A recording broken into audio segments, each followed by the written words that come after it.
Hello, hello, hello, beautiful souls, and welcome back to another episode of Sync and Flow, the podcast, with me, your host, Josie Thorne. If you are listening to this podcast on Apple or Spotify, just a reminder that these episodes are also available for watch via YouTube. Just go to our Sync and Flow YouTube channel.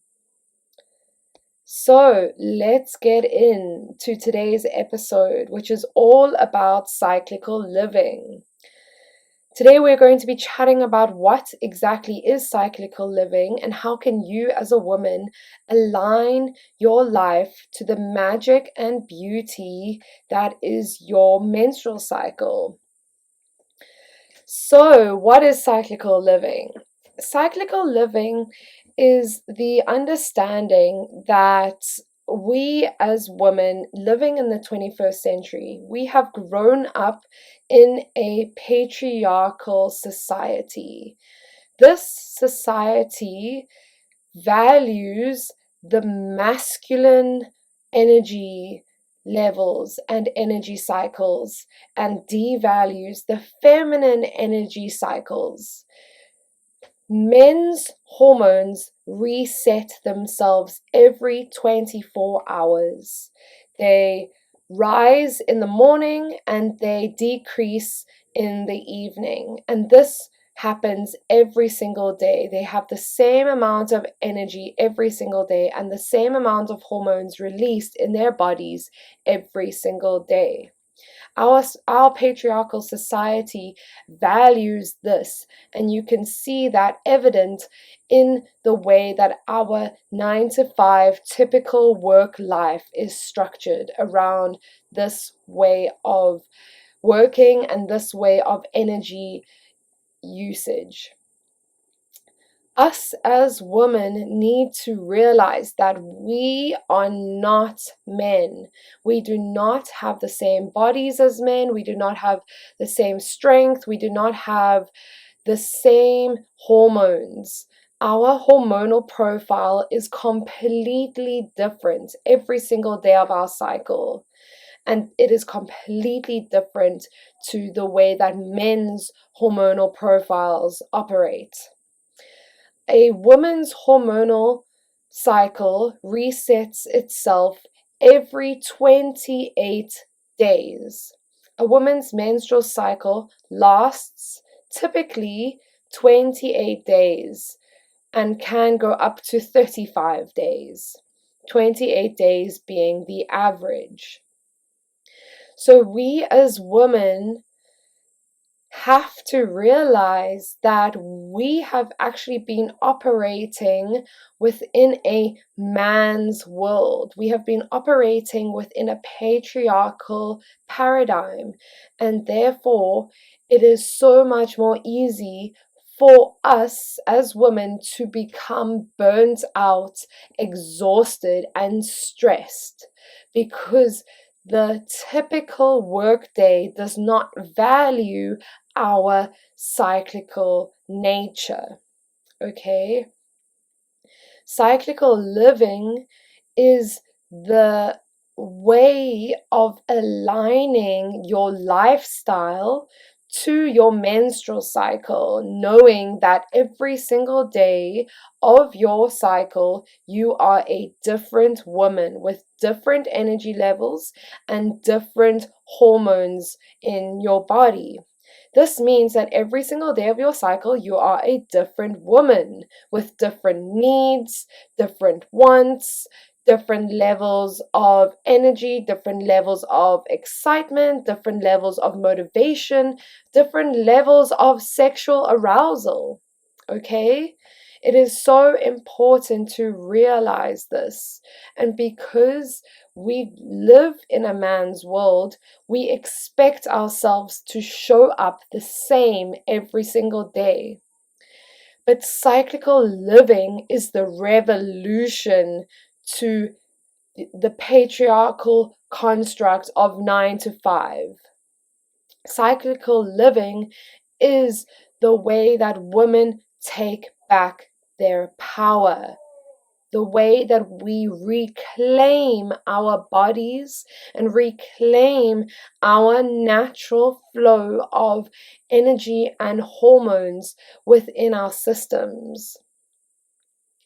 Cyclical living is the antidote to overworked, overstressed, overwhelmed, and exhausted women. Cyclical living is the antidote to burnout. With cyclical living, burnout is not possible because cyclical living incorporates days of high productivity as well as days of low productivity, aka rest. Cyclical living also incorporates all the different spectrums and nuances in between rest and productivity. And these nuances are what make us women. These nuances in our energy levels and our sensitivity and our mental and emotional stamina is what make us women, feminine, feeling, sensing, sensitive creatures. There is so much value in these qualities. These are the qualities that are missing from our current world paradigm, and that is why we are seeing a societal breakdown currently, because the world is lacking a connection to the feminine essence and to the feminine principle, and that is why our world is so out of balance. And so coming home to ourselves and these powerful qualities of being a woman, that is how we heal not only our own relationship to the feminine, but how we heal the world. We are not men, and the sooner we realize this, the sooner we step out of the race with men and start competing within our own paradigm, that's when we start taking our power back. Within the feminine nature, there is no competition, actually. It is all about understanding your own energy levels and being able to work with them and with your body for your hormones instead of against your body, against your energy levels, and against your hormones. So this is really important to understand. Within the menstrual cycle, we have 4 distinct phases. On day 1, which is the first day of our period, we experience menstruation. Menstruation typically lasts 5 to 7 days. So from days 1 to 5, we have very low energy and pretty much no hormones. Our hormones are at an all-time low during our period. During this time, we are focusing internal. We are focusing on ourselves. We are being reflective. We are really going inward. Our energy and mood are low. We are passive and withdrawn. And this is a chance for us to really get very reflective and internal with ourselves. This is a chance to release what no longer serves us, because just as our body is releasing the endometrium lining, aka our period, we get the chance to mentally and emotionally release and shed what no longer serves us. The period is also a mini death. It is a mini ego death, and a time when our intuitive and subconscious connections are extremely high. This is a time for us to listen to our body's needs. This is a time to focus on alone time, stillness, rest, reflection, self-care, self-connection, journaling, meditating, and time spent in nature. We can focus on moving our body in slow ways. We must never ever do cardio or exhaustive exercise during our period. During menstruation, we can focus on yin yoga, deep breathing, light walks, light stretching, and napping as a professional sport. We need to be focusing on eating warm and grounding food that is easily digestible and nutrient dense with lots of healthy fats and protein. Eating cold food on your period is a huge no-no. Smoothies, ice in your drinks, this is an absolute no. The womb needs warmth and needs comfort from these grounding foods. During this time, we potentially have vulnerabilities such as feeling emotional, low mood, low energy, and depressive tendencies. We can ask ourselves, what does my body want to do today? And the archetype of menstruation is the wise woman or crone. This is also representational, this menstruation time, of the new moon. So then after menstruation, also nicknamed winter, we move into spring. And this is from approximately days 8 to 13. Also known as the follicular phase, the springtime is when our hormones and our energy starts to slowly increase.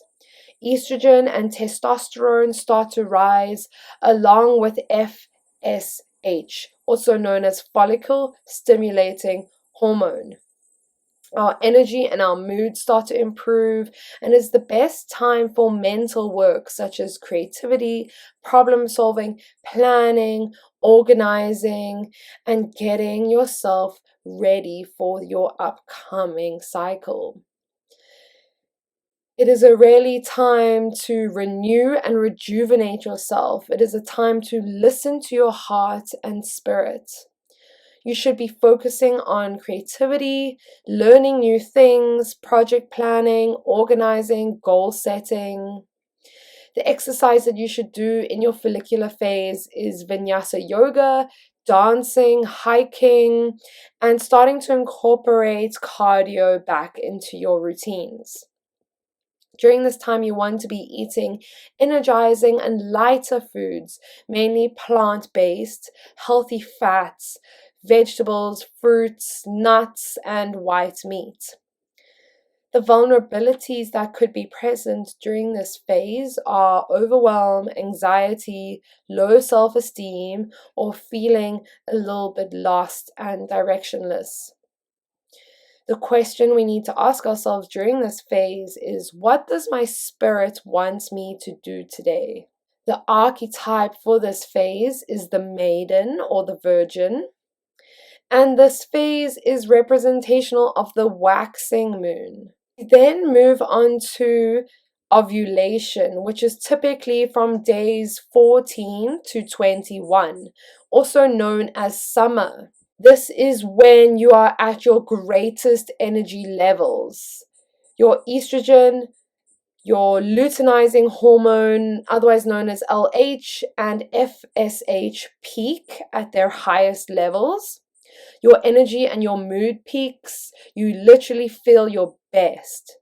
You also become very expressive and outgoing, and your energy is focusing itself outwards. You're also very horny and sociable, and this makes complete sense because during ovulation, your body is priming you to potentially become pregnant. And so your body's main objective is for your egg to become fertilized, and so your body is going to make sure that you are socializing and having sex. But if you are not wanting to fall pregnant, You should avoid penetrative sex during ovulation or use some form of contraception. During this time, you are wanting to listen to your desires and creative ideas, focusing on communication, productivity, socializing, teamwork, high energy tasks. The exercise you should be doing during this time is high intensity power yoga, cycling, running, all cardio, and I've included orgasming as a sport during this time.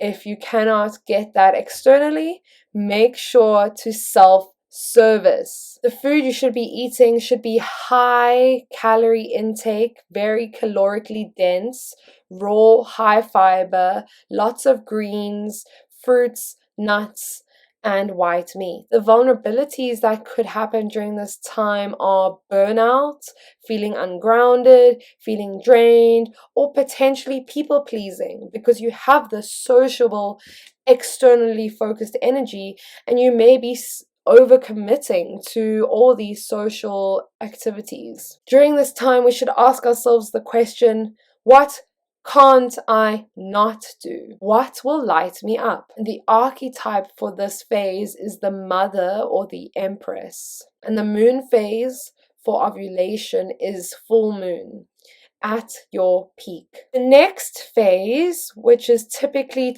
days 22 to 28 of the cycle, is autumn, also known as the luteal phase. During this phase, estrogen and testosterone start to dip and progesterone rises. Your energy and your mood start to dip and you have an increasing subconscious awareness. You become more introverted, more quiet, and more internally focused during this time. We should be focusing on listening to our intuition, focusing on mindfulness, extra self-care, slowing down, reflection, journaling. The exercise we should be doing is light workouts, Pilates, yoga, long walks, swimming, or deep stretching. The food we should be eating is warm, grounding, baked, and roasted. Lots of root vegetables and complex carbohydrates, high fiber, and lots of protein. This is when your body will actually be craving double the amount of calories that you usually do to prepare yourself to bleed in the following week. And so during this time, you will often want to eat much larger portion sizes. And as women, we often shame ourselves for this. And so I want you to know that during your luteal phase, it is completely normal and natural to be more hungry and to want to eat more food. And so I really encourage you to eat more. If you eat meat, this is a time when you should be incorporating as much red meat as possible, as this will help increase your body's iron stores so that when you bleed, your iron doesn't drop drastically and that you can support yourself energetically. As you all know, the vulnerabilities for the luteal phase are PMS. This is when premenstrual syndrome rears its ugly head. And so our vulnerabilities are being self-critical, being judgmental, feeling exhausted, feeling contracted, and feeling on edge. Some women suffer from PMDD, which is the extreme form of PMS, where suicidal ideations are actually quite common during this time in women who suffer from PMDD. So please, if this is you, please reach out to a doctor or healthcare professional because that is not normal and you should be seeking support from a psychologist and healthcare professional like a doctor. They have shown that supplementing estrogen when experiencing PMDD can actually help to lessen the effects a lot just during your luteal phase. So if that is something that you go through and struggle with, please know that you are not alone. The question that we ask ourselves during this time is, what can I do today? And being able to answer these questions fairly and authentically by checking in with your body. What does my body have availability for? What does my energy tell me? The moon phase that correlates with this phase is the waning moon, and our energy is drastically decreasing during the luteal phase. And then we get back to menstruation. So I've gone through the whole cycle. We have menstruation, follicular, ovulation, and luteal, otherwise known as winter, spring, summer, and autumn. The more deeply we understand our cycle and our phases, the more easier it is for us to act in accordance with our authentic energy levels. So if you are aware that you are in your luteal phase and you are feeling a little bit down, maybe a little bit low energy, maybe you're a little bit bitchy and moody, then you can know that if anyone invites you to a social gathering, such as a party, you can know to immediately put up a boundary with yourself and say, thanks for the invite, but no thank you. I do not have the energy for that today. And that is the best part about cyclical living. It's being able to understand yourself on such a deep level that you are then able to have very clear boundaries with yourself and be able to know exactly what you are available for during that phase and what energy you have for different kinds of activities in your life.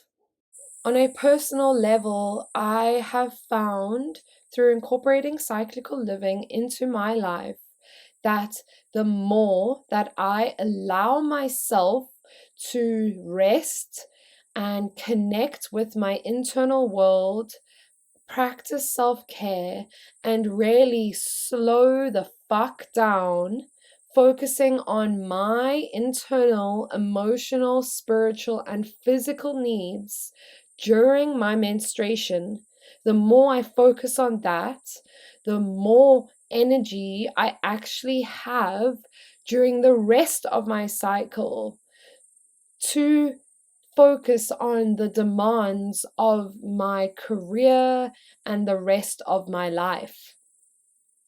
Cyclical living allows us as women to be functional and high performing, contributing members to society, but only if we prioritize rest just as much as we prioritize productivity. And I know this may sound counterintuitive and complete opposites of each other, but rest is in actual fact productive because we cannot be at 100% all the time.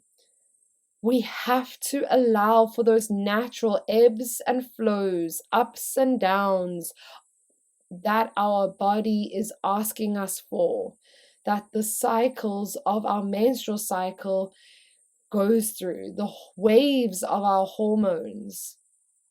The female body operates in waves, and the more we honor these waves, the more we can come back into connection with our most authentic self. And the more we honor these waves, the more we honor our body. And when your body knows that you honor, love, and respect it, and will not push it beyond its limits to meet some sort of external perception or expectation, the more your body knows that you honor its boundaries and energy needs, the more your body will give back to you in terms of health, energy levels when you need them, strength levels, and just being an all-round healthy, balanced human being that can give just as much to themselves and their partners and their home environment and their children, just as much as she can give to society, her career, her work life, her social life, her friends, and all the expectations that the external world demands. We have been brainwashed to think that we need to just push, push, push, go, go, go, hustle, hustle, hustle.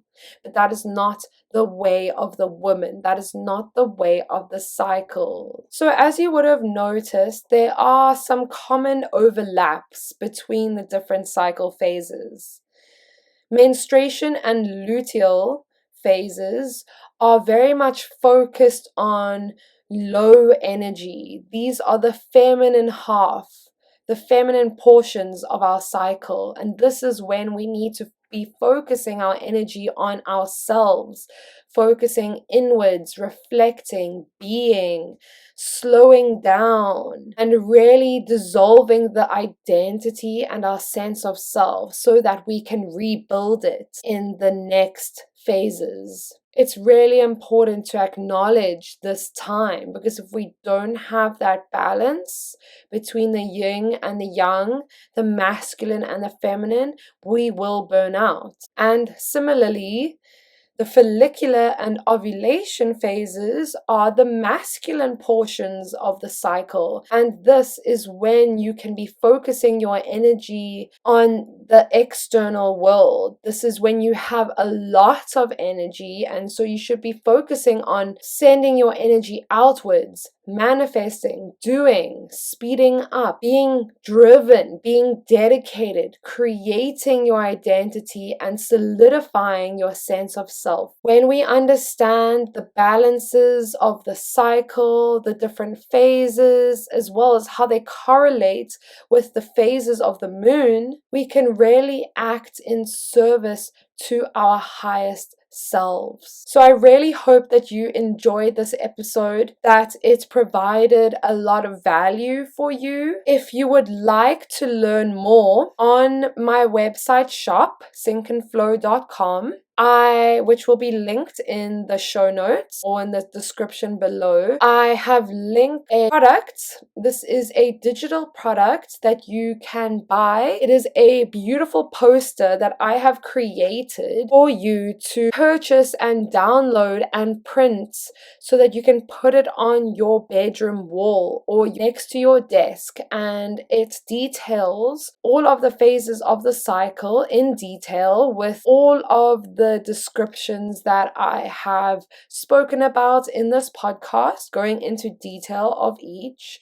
And below the cycle diagram, I've also shown the way that our hormones fluctuate throughout our cycle. If you're watching on YouTube, you can see on the screen now, this is what the poster looks like, so that you can always be reminded of the beauty of being a cyclical being, of being a cyclical woman, and really feel empowered in that. Because us as women, we are not the same every day, and the more we embrace that, the more that we can find our true power and our true purpose.